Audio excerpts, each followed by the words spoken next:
fear is not real. The only place that fear can exist is in our thoughts of the future. It is a product of our imagination.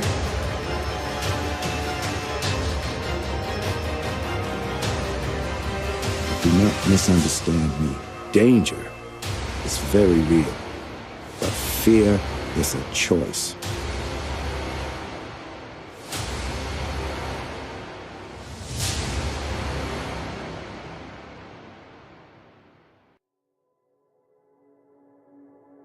Greetings world. We are on DK.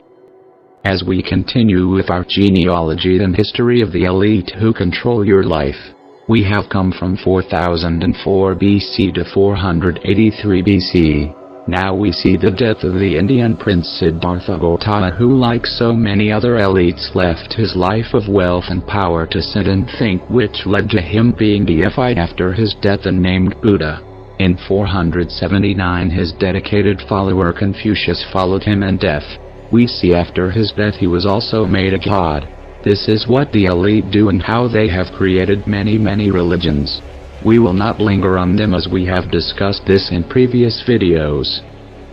In 476 BC the last emperor of Rome, Romulus Augustulus, was deposed. If you remember, in 716 BC Romulus, the one Rome is named after, and its first emperor, died. Around 430 BC Socrates discusses moral philosophy. Hippocrates lectures on rational medicine. Democritus introduces atomic theory. Aristophanes writes comedies. Euripides writes tragedies. And Thucydides writes history. Enter Plato in 427 BC. In 399 BC Athens came through a difficult period, where a Spartan supported and created group, Isis-I-mean. The 30 tyrants had overturned the city's participatory democracy and sought to impose oligarchic rule, leaving the Athenian Empire with only 12 ships, executing and murdering over 5% of the population and exiling many Athenians. Sound familiar? History repeats because the elite control what you know. Nothing is new. Critias, leader of the 30 and former pupil of Socrates, was a cold and inhumane man who was determined to remake the city to his own anti-democratic mold whatever the human cost. The 30 removed criminals and ordinary citizens who were considered unfriendly to the new regime. During this time, the trial and death of Socrates took place. He was tried for failing to acknowledge the pagan gods that the city acknowledges and introducing new deities. Catch that. Recognize how this is a mirror of times today. He died because he asked questions. This labeled him the heretic, one who goes against the elite indoctrination. This censorship happens every day to people who discuss or share truth such as the contents of the document The Bloodlines. Free will is the one thing they have no control over. The one thing they try to strip you of. For they live by oath. They have no free will. They do not want you to have it. He was convicted by a chosen so-called jury of his peers, to give the illusion of fairness and justice, and sentenced to death by drinking a hemlock-based liquid. Forced suicide. We have seen this technique used on many who speak truth. Much more happened with this, but we wanted to give just some background as to why Socrates, a famous philosopher and professor, would be put to death by a jury of his peers. He was considered a conspirator, a heretic, dissident, freedom fighter. Once it came out that the leader of the 30 had once been his student who decided to destroy his teacher's reputation by acting in violence and irresponsibility. It only takes one weak link to destroy a reputation. The use of hemlock is regular today in this group, now known as CIA, Mossad, FSB, Illuminati, whatever you wish to call it. You can only have fame, power, wealth, with the strings that come with them. Once you start speaking out against the elite, you will be censored, usually permanently. A quick side note about a current-day heretic involved in the controlled opposition. Julian Assange. ZBIGNIEWBRZEZINSKI pointed out on December 2, 2010 on National Public Radio in an interview with Judy Woodruff that Assange is a Mossad agent. It was already known he was a CIA agent, making him a double agent just like his buddy Edward Snowden. Both were buddies in the limited Hangouts CIA Mossad double agent program. The tells should be obvious to anyone paying attention to the elite. They are all over the news. They have movies made of their lives. They are still alive, as far as public knowledge is concerned. Oh right. And they have blonde hair and blue eyes. He is related to the Rothschild bloodline and definitely has the credentials to be one of their poster boys. Blonde hair and blue eyes.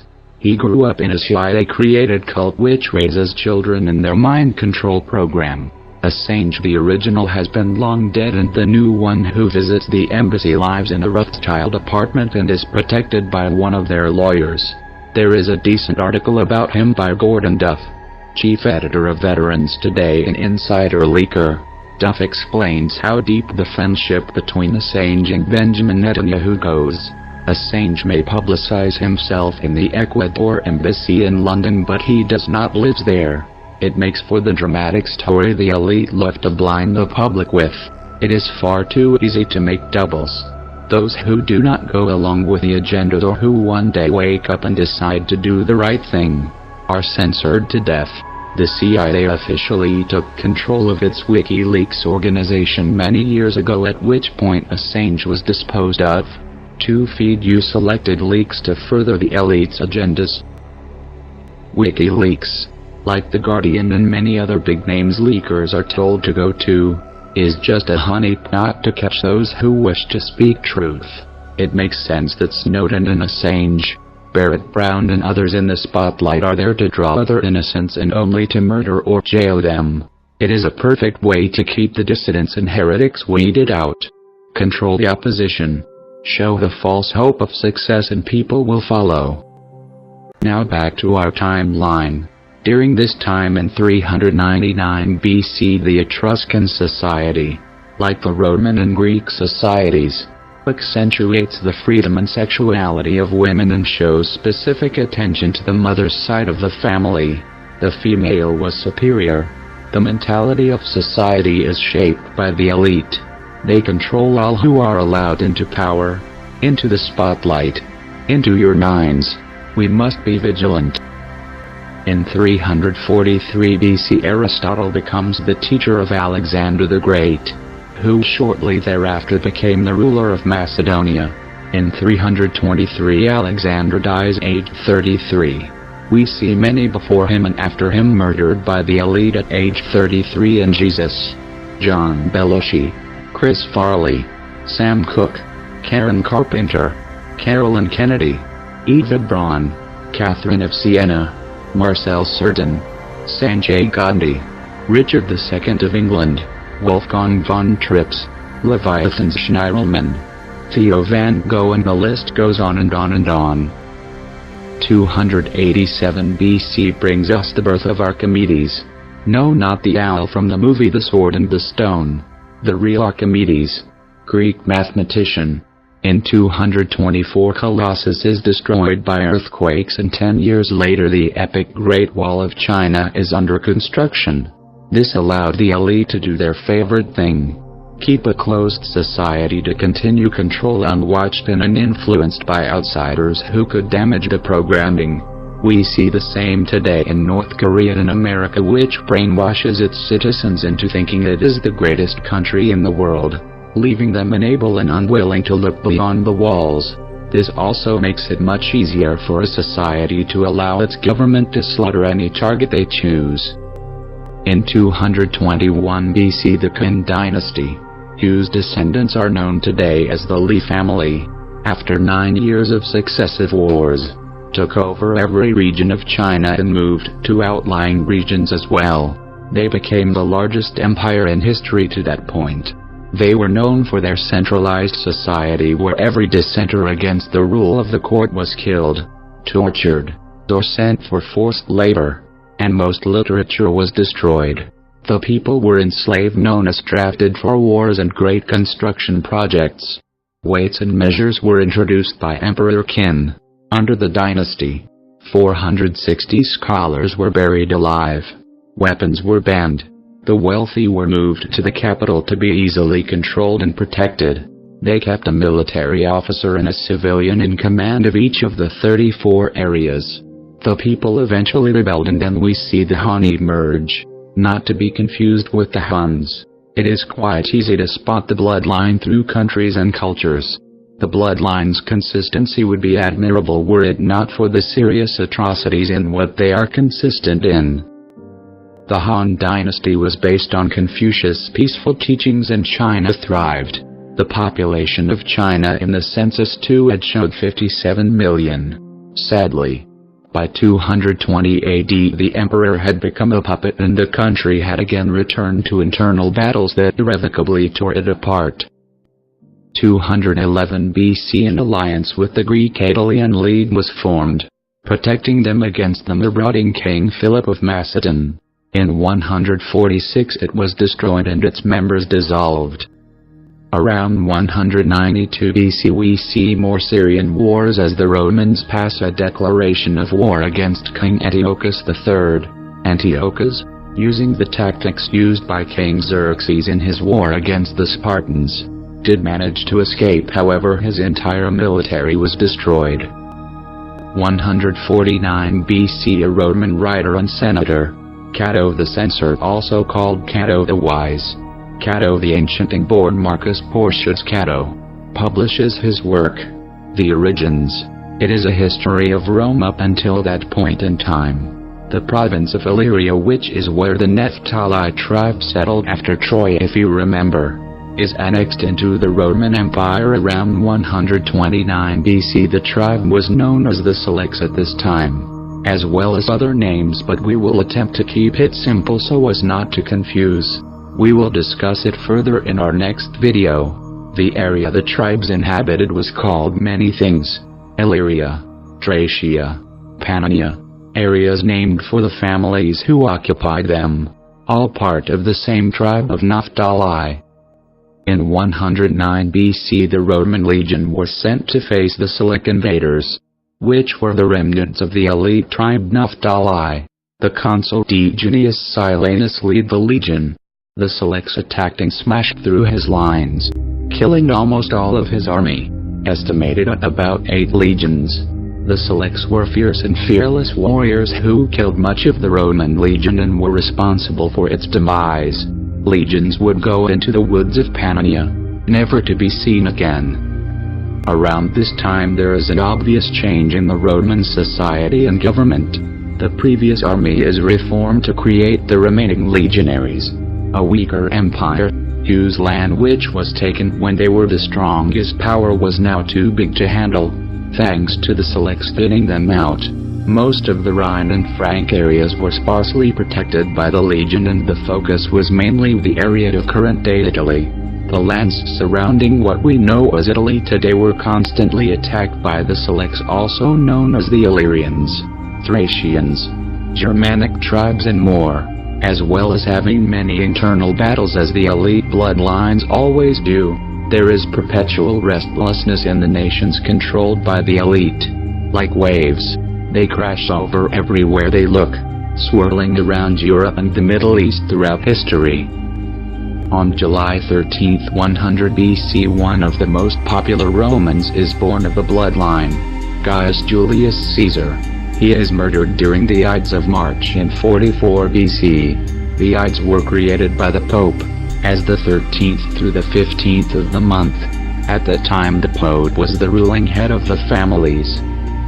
Coming right along, we are now in 88 BC. The Roman general Q. Caecilius Metellus Gaius meets and defeats the army of the Italian Q. Pompeius Silo, who was killed after the battle. Then Aquilius decides he wants more gold and invades, with his Asian militia and the army of King Nicomedes of Bithynia. The army is defeated and Aquilius captured. To cure his greed, King Mithridates executed him by pouring molten gold down his throat.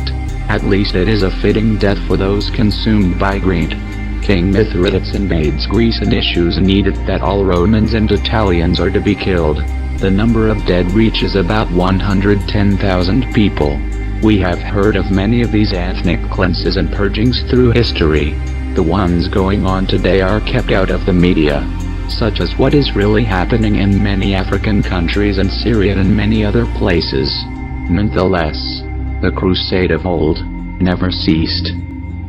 The tribune P. Sulpicius Rufus is murdered in the city of Lavinium, in Latium, after he was made a public enemy for trying to pass a law that would eliminate the citizens' debt by destroying the Federal Reserve of the time. He was apprehended and executed, just like Abraham Lincoln, John F. Kennedy, Muammar Gaddafi, and so many others.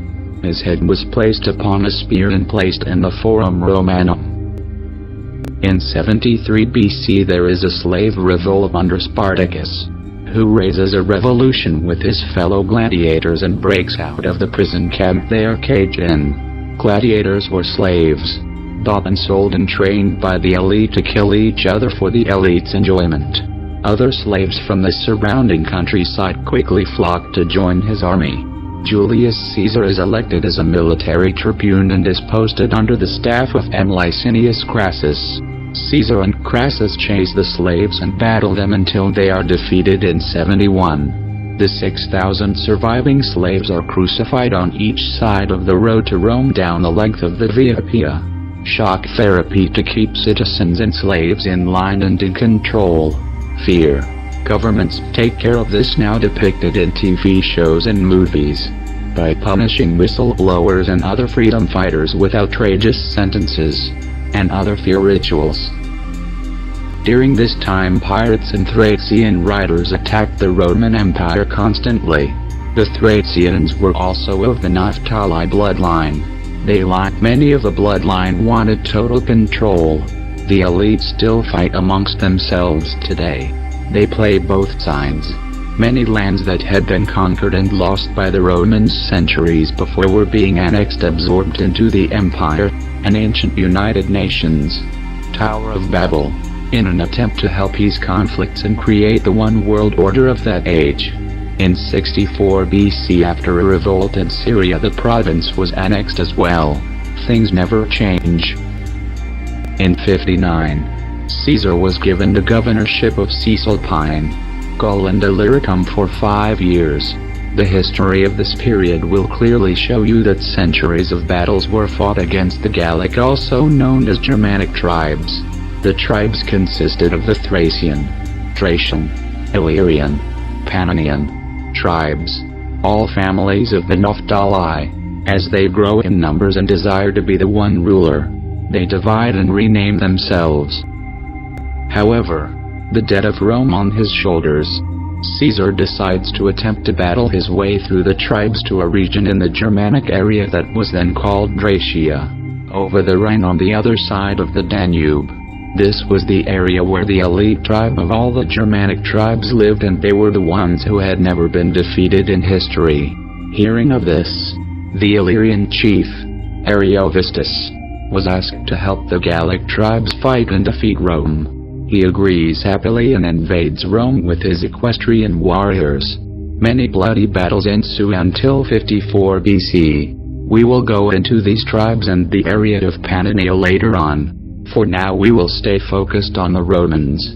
Caesar would send legions into battle, and once they were defeated by the tribes he would frantically run around the empire gathering more. It was a long back and forth of blows dealt to and from Rome. Over 100,000 men from the Germanic tribes were killed. In the end, the senators had the same opinion as when they went into the war, that Caesar's imperialistic agenda created a needless, costly exercise in personal aggrandizement. This is blindingly evident. We see the same with the present-day Roman Caesar named Obama, and more so with Trump. They must have been given the same script. By 42 BC the tribes had to crawl back into the woods as their numbers were too small to go on. Mark Antony, born January 14, 83 BC, died August 1, 30 BC. He was a great supporter of Julius Caesar and tried to head him off before he got to the Senate chamber, where he was to be assassinated. To warn him of the plot, he competed with Octavian for control of Rome, and we all know of the love affair with the Roman elite and Decatur elite Cleopatra. He went to battle, was defeated by Octavian, and committed suicide by falling on his swords under the false impression that Cleopatra had already done so. Typical Romeo and Juliet. Besides the death of Caesar in 44 BC, King Burebistus, who ruled the Germanic region Dacia, also died.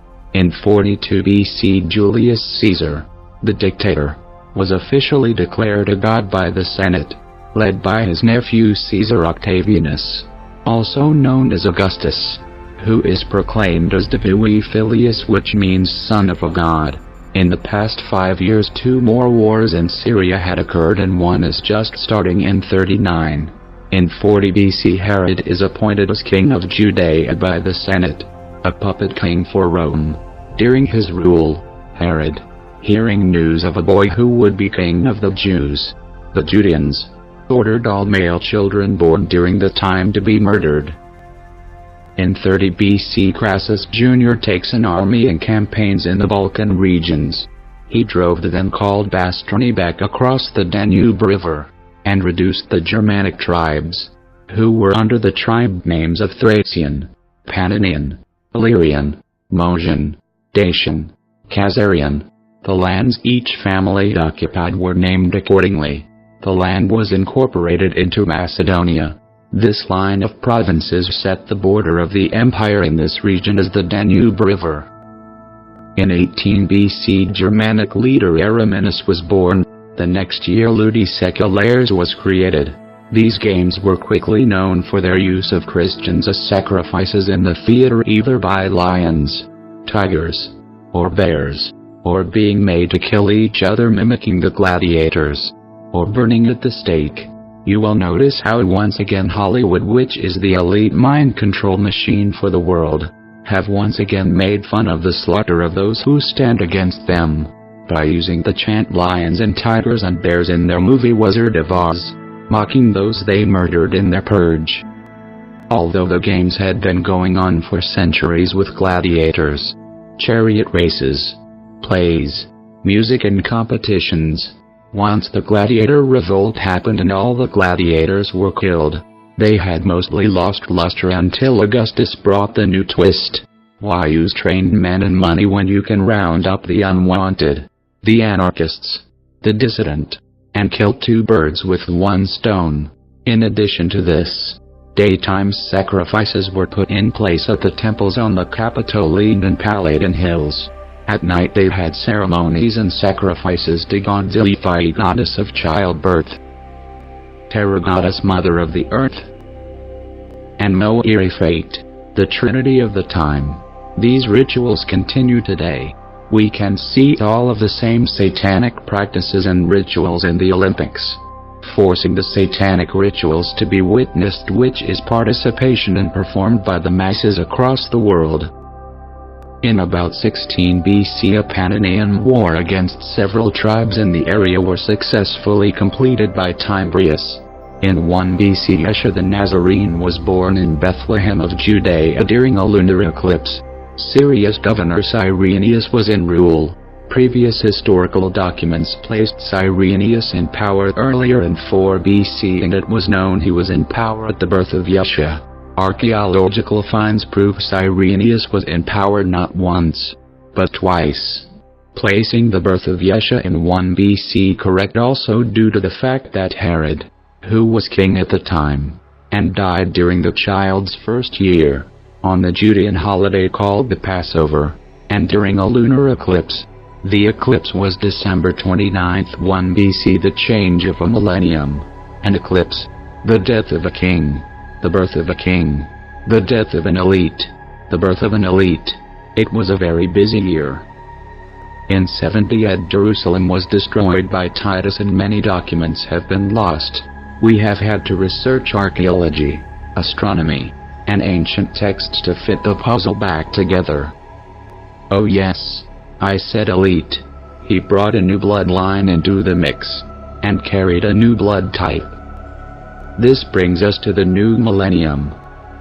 We have traveled a long way. There is much more to come. Expect it. It's the final countdown.